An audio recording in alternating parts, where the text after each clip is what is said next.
honestly, to get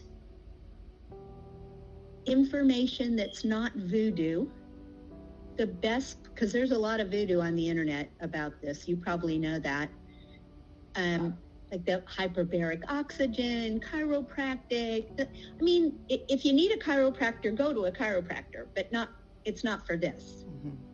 Right? If you need hyperbaric oxygen for a skin condition, go get that, but it's not for this.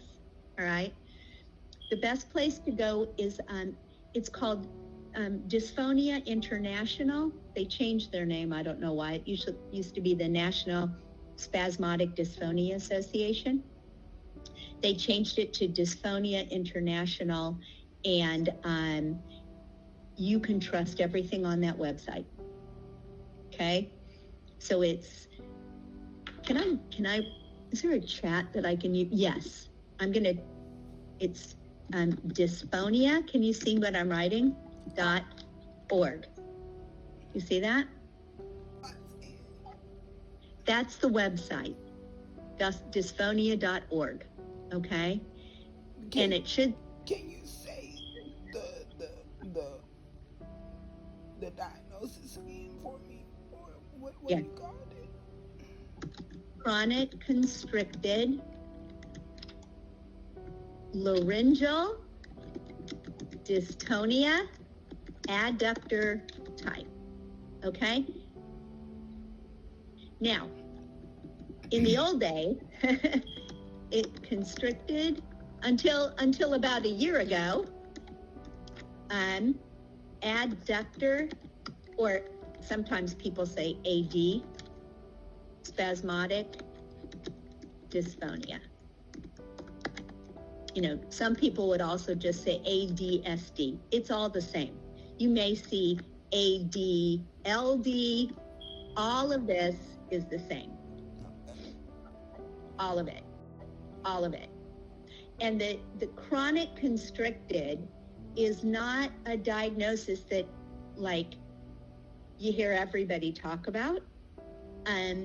Those of us that do research and in spasmodic dysphonia understand that there is a type of spasmodic dysphonia, adductor type, that just is really tight all the time. And we've named it chronic constricted spasmodic dysphonia, because for people that do a lot of work in spasmodic dysphonia, that means something. Like, I know what my ear will hear if somebody tells me that the person I'm going to talk to has that. Because, you know, you probably heard people with spasmodic dysphonia who just every once in a while, they kind of have a hard time. I'm trying to mimic if I can, but with a word here and there, it's just not tight all the time. Mm-hmm. Because you're tight all the time, that's why we call it chronic constricted. Okay? All right, my dear. So my job when I get off the phone is to email Amelie and see if I can get you an earlier appointment, then let you know about that time, hopefully. And how far do you come from? How far away are you? I'm in Leeds, Alabama. I'm not too far. Oh, perfect.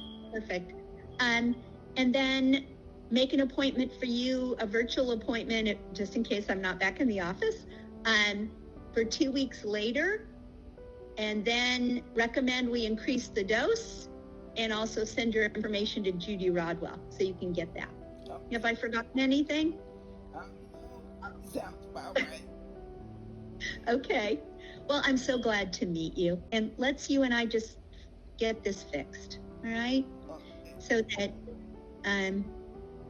so you can go back to living your life. You know, we're treating the symptom, we're not treating the cause, because we don't have a treatment for the cause yet. And still, science hasn't figured that out. So it's always going to be something that you're going to need repeated treatments every 3 or 4 months. You already know all this. But my goal is to make that time between 2 weeks after your Botox injection and maybe 1 week before, much more livable, usable voice. Okay? All right. It was good to talk to you, and reach out to me anytime. The portal